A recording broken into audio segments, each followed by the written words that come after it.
Ya, bagi seorang yang dia mau mengobati hatinya, ya dia harus meninggalkan maksiat. Ini kalimat yang cukup penting ya bagi seorang yang hendak mendapatkan kebahagiaan dunia maupun akhirat.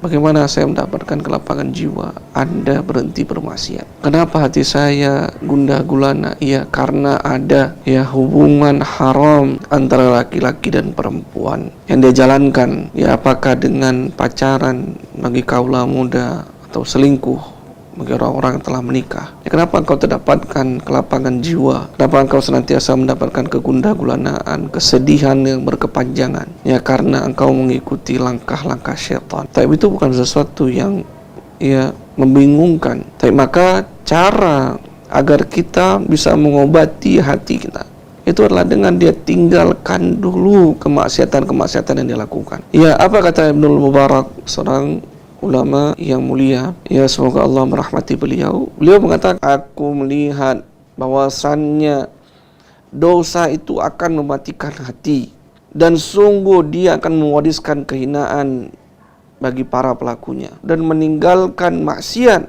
meninggalkan dosa, ya itu akan menghidupkan hati. Dan hal yang paling baik untuk jiwamu ya adalah meninggalkan maksiat tersebut.